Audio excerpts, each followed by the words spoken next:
StarCraft is a game where a bunch of aliens fight each other, and for some reason humans are thrown into the middle of it all. I've had StarCraft 2 since it came out, so it's pretty safe to say that I'm what people would refer to as a StarCraft god. I've also decided that now might be the time to share my wisdom with you all. I can pretty much guarantee that regardless if you're a pro or you're brand new to this game, you're going to learn something very valuable, and you might just end up learning something about yourself along the way as well. So, first and foremost in this game, you have to pick a race, and I'm not talking about Asian or Caucasian, I'm talking about races such as Terrans, who are basically just lame humans, Protoss, who are humans except they don't have any mouths and sometimes they have a bigger head, or, of course, there's the Zerg, who are naturally based on the evil Emperor Zerg from Toy Story. Naturally, you're going to want to pick Zerg, and for simplicity's sake, I'm going to show you the best strategy to beat the Terrans as the Zerg. Starting off, it's really important to know that the Zerg are all about expanding quickly, so you're going to want to get some resource really fast, and you're going to want to build up a few troops so that you can quickly get yourself a new base established.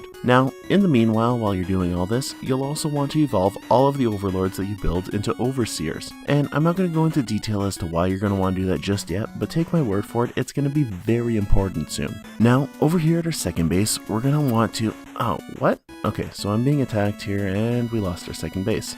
No problem.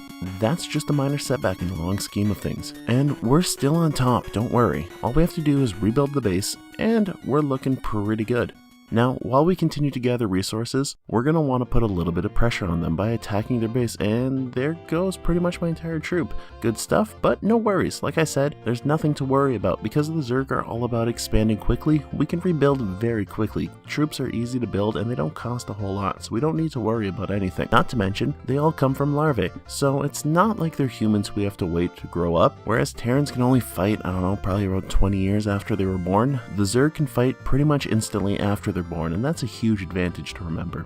Okay, and my second base is being destroyed again, and great, it's been destroyed. Not to mention, they have way more troops than they had before, so I don't know if we're actually going to be able to hold them back or not. Obviously, they have the upper hand here, and they're destroying through my defenses like it's nothing. They've also pretty much wiped out all of my troops, and you might think that I've lost this one, and that's exactly what I want them to think as well. Now it's time to show off my real plan. You might be confused as to why all of their troops turned into Marines, and I'd imagine he is pretty confused as well. See, it's actually pretty simple. All those overseers I had you build earlier, they're actually super important to this because they can build a unit called changelings who have the ability to turn into the enemy. Using myself, my base, and my troops as a distraction, I sent out the overseers as well as a small task group to slowly but surely replace all of his men one by one with a changeling. He never even saw it coming, but I didn't stop there. No, see, with him being so focused on destroying me, he didn't even realize that on top of replacing his entire army, I've also replaced his best friends, his loving mother and father, and I even had one of the changelings turn into a girl that he liked, had the changeling match with him on Tinder, and then they met up for some Netflix and chill time, only to realize that everybody he's ever known and loved is actually a Zerg blob, and everything in his life recently has been just a lie. He now has no one that he can trust, everyone he's ever known is just a lie,